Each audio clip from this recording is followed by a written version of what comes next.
अभी 2 दिन पहले तक तो चाइना भारत के लिए बेचा जा रहा था। भारत और चीन की दोस्ती की चर्चाएं हो रही थी, लेकिन क्या अचानक चीन फिर पाकिस्तान से सट रहा है? क्या चीन पाकिस्तान के साथ जाकर भारत को धोखा देने की तैयारी कर रहा है? जो नए दोस्त होते हैं उन्हें पक्का दोस्त क्यों नहीं माना जाता है? ऐसे दोस्त जो दुश्मन रहे हों, उनके करीब भी चाहिए तो आग की तरह उनसे संभल कर रही। ये चीन के विदेश मंत्री हैं वांग यी, जो अभी 1 दिन पहले भारत में थे। अजीत डोभाल से मिले, जयशंकर से मिले, खुद पीएम नरेंद्र मोदी से मिले, बोले कि भाई जिनपिंग आपका इंतजार कर रहे हैं, आइए चाइना एससीओ मीटिंग के लिए।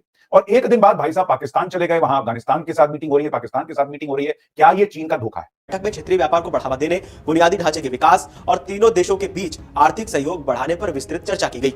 इन खबरों को देखकर यही लगा कि अब चीन भारत से दोस्ती चाहता है और शायद अब सूरत धीरे धीरे बदल रही है, लेकिन इसी दौरान कुछ ऐसा हुआ जिससे भारत की चिंता बढ़ गई है। भारत से अपने दौरे के बाद चीन के विदेश मंत्री वांग यी अफगानिस्तान गए। काबुल में उन्होंने तालिबान और पाकिस्तान के विदेश मंत्रियों के साथ एक त्रिपक्षीय सम्मेलन में हिस्सा लिया। उधर वांग यी काबुल से 21 अगस्त को पाकिस्तान पहुंचेंगे, जहां उनकी 3 दिवसीय 2 दिन पहले तक तो चाइना भारत के लिए बेचा जा रहा था। भारत और चीन की दोस्ती की चर्चाएं हो रही थी, लेकिन क्या अचानक चीन फिर पाकिस्तान से सट रहा है? क्या चीन पाकिस्तान के साथ जाकर भारत को धोखा देने की तैयारी कर रहा है? क्या चीन एक बार फिर भारत को धोखा देगा? बहुत कुछ हुआ है पिछले 48 घंटे के अंदर, इसलिए आपको इस वीडियो में देखना चाहिए कि क्या चीन और भारत की फिर से शुरू होने की जो रिश्ते थे वो पहले ही खराब हो गए या नहीं। ये आपको विस्तार से आज समझाऊंगा। वीडियो के आखिर तक वीडियो को जरूर देखिएगा। लेकिन आपकी राय क्या है? क्या चीन भारत को फिर धोखा दे रहा है? अगर वो पाकिस्तान जा रहा है तो इस पर आप क्या सोचते हैं, जरूर बताइएगा, क्योंकि ये चर्चा इस 2 तस्वीर को लेकर चल रही है। ये चीन के विदेश मंत्री हैं वांग यी, जो अभी 1 दिन पहले भारत में थे। अजीत डोभाल से मिले, जयशंकर से मिले, खुद पीएम नरेंद्र मोदी से मिले, बोले कि भाई जिनपिंग आपका इंतजार कर रहे हैं, आइए चाइना एससीओ मीटिंग के लिए। और 1 दिन बाद भाई साहब पाकिस्तान चले गए, वहां अफगानिस्तान के साथ मीटिंग हो रही है, पाकिस्तान के साथ मीटिंग हो रही है। क्या ये चीन का धोखा है? इस पर आऊं उससे पहले आप ये भी देखिए कि आर्टिकल्स छपने लगे हैं कि after India China's Wang Yi heads to Pakistan, why New Delhi should be wary. क्या भारत को, दिल्ली को चिंता करनी चाहिए या नहीं चाहिए? कि जो नए दोस्त होते हैं उन्हें पक्का दोस्त क्यों नहीं माना जाता है? पिछले दिनों चीन के विदेश मंत्री जो है वांग यी वो भारत आए। उन्होंने प्रधानमंत्री मोदी, विदेश मंत्री एस जयशंकर, एनएसए अजीत डोभाल से मुलाकात की। हम आपको इस पर चाणक्य नीति बता रहे थे कि ऐसे दोस्त जो दुश्मन रहे हों, उनके करीब भी चाहिए तो आग की तरह उनसे संभल कर रही है। यहां तक कह दिया वांग यी ने कि चीन भारत को अपना खास साझेदार बनाएगा और चीन एससीओ समिट में प्रधानमंत्री मोदी के आने से खुश है। इन खबरों को देखकर यही लगा कि अब चीन भारत से दोस्ती चाहता है और शायद अब सूरत धीरे धीरे बदल रही है, लेकिन इसी दौरान कुछ ऐसा हुआ जिससे भारत की चिंता बढ़ गई है। भारत से अपने दौरे के बाद चीन के विदेश मंत्री वांग यी अफगानिस्तान गए। काबुल में उन्होंने तालिबान और पाकिस्तान के विदेश मंत्रियों के साथ एक त्रिपक्षीय सम्मेलन में हिस्सा लिया, एक समिट कर डाला तालिबानियों के साथ। अब मैं आपको 2 चीज़ें दिखाता हूँ, 2 वीडियो के छोटे छोटे मज़ीद क्लिप्स हैं, वो देखें जिसकी असल तकलीफ है भारतीयों को। सबसे पहले ये एक ट्वीट मुलाहिजा कीजिए जो कि एक भारत के एक जाने माने शख्स का है। वो क्या लिखता है? यह जी तेजस्वी प्रकाश। वो लिखता है, Chinese officials were very serious and reserved when they were here in India, but they are quite frank and cordial with Pakistanis. Modi ji please choose your friends wisely this time. यानी अपने दोस्तों को इस टाइम बड़े अच्छे तरीके से सोच समझ कर चुनना, क्योंकि पाकिस्तान जाकर वो बड़ा चहक रहा था, गले मिल रहा था, हंसना ही उसका ख़त्म हो रहा था, जबकि जितनी देर वो भारत में रहा वो बड़ा सीरियस रहा। अब मैं आपको वो वीडियोस दिखाता हूँ जिनकी भारतीयों को तकलीफ़ है। ये रही जी पहली वीडियो जिसमें हैंडशेक आप देख रहे हैं अजीत डोभाल के साथ, और नीचे ज़रा आप देखिए किस तरह गले मिले जा रहे हैं इसहाक डार के साथ। ये एक वीडियो है जिसकी भारतीयों को बड़ी तकलीफ़ है।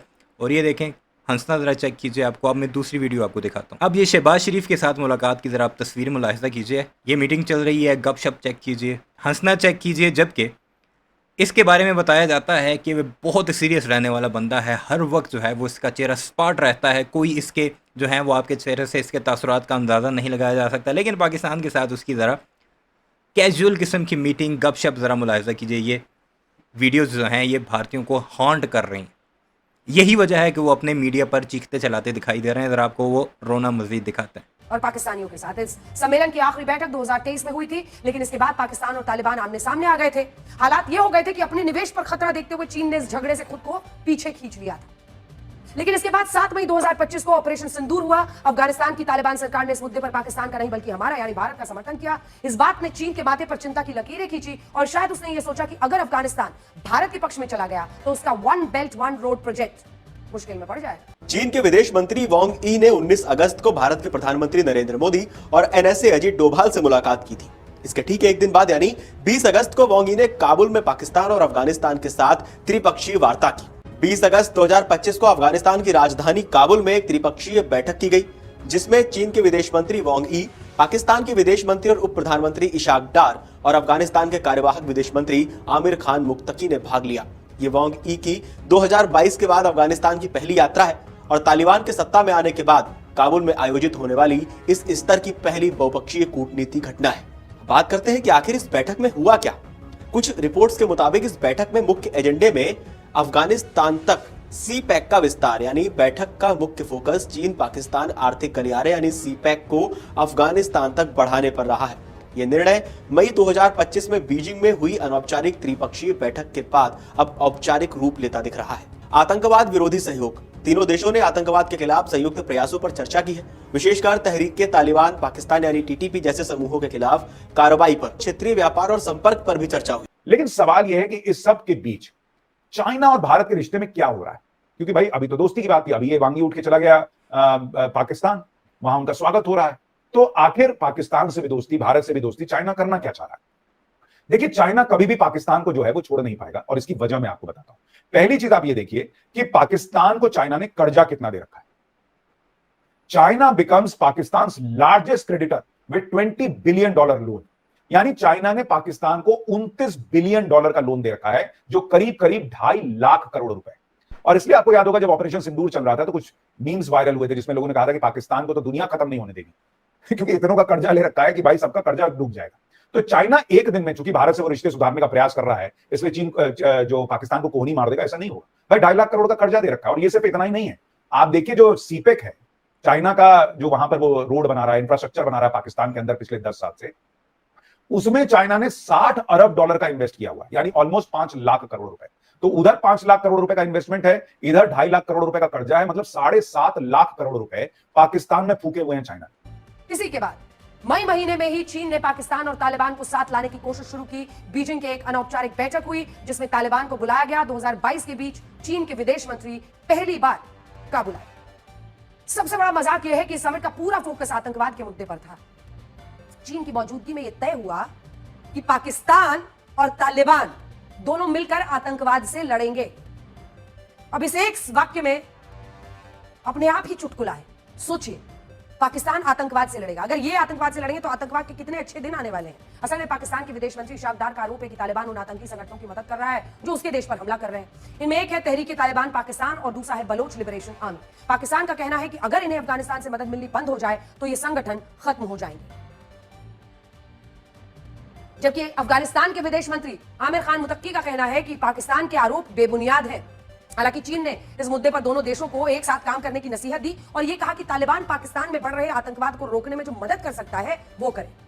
लेकिन क्या आपने सोचा है कि चीन आखिर इनकी लड़ाई को रुकवा रहा है? तो इससे आपको मैं जरा बड़ी स्क्रीन पर चलकर एक बार फिर से दिखाती हूं। अगर आप ये जो नक्शा बड़ी स्क्रीन पर आने वाला है इसको देखेंगे तो आपको समझ में आएगा कि इस नक्शे में चीन, पाकिस्तान, बलूचिस्तान और भारत ये वाला हिस्सा और फिर उधर अफगानिस्तान। चीन पाकिस्तान में एक इकोनॉमिक कॉरिडोर बना रहा है जिसे CPEC भी कहते हैं, जो आप देख रहे हैं चीन से होता हुआ, ये POK से होता हुआ, पाकिस्तान से होता हुआ, बलूचिस्तान से निकलता हुआ ग्वादर पोर्ट तक जा रहा है। ये बैठक में क्षेत्रीय व्यापार को बढ़ावा देने, बुनियादी ढांचे के विकास और तीनों देशों के बीच। अब वीडियो देखकर आपको अंदाज़ा तो हो गया होगा कि चीनी वज़ीर ख़ारजा वांग यी के पाकिस्तान दौरे पर भारतीयों को कितनी तकलीफ पहुंची है कि भारत के साथ पहुंचते ही वहां पर उनकी शक्ल कैसी थी, किस तरह उन्होंने मुलाकातें की, और फिर जब पाकिस्तान पहुंचे, अफगानिस्तान पहुंचे, वहां पर पाकिस्तानी डेलीगेशन के साथ किस तरह उनकी गपशप रही। प्राइम मिनिस्टर के साथ जो वीडियो आई उसमें किस तरह वो कहे लगाते नज़र आए, इस तरह तो भारत में नहीं हो सका। यह है असल तकलीफ़ और ये तकलीफ़ इन्हें हमेशा पहुंचती रहेगी, क्योंकि कुछ दिन पहले ये दावा करते थे कि हमने पाकिस्तान से चीन को छीन लिया है। वीडियो कैसी लगी कमेंट सेक्शन में ज़रूर बताइएगा। चैनल को सब्सक्राइब नहीं किया तो ऐसे वीडियोज़ के लिए हमारे चैनल ऑफ द स्क्रीन को ज़रूर सब्सक्राइब कीजिएगा।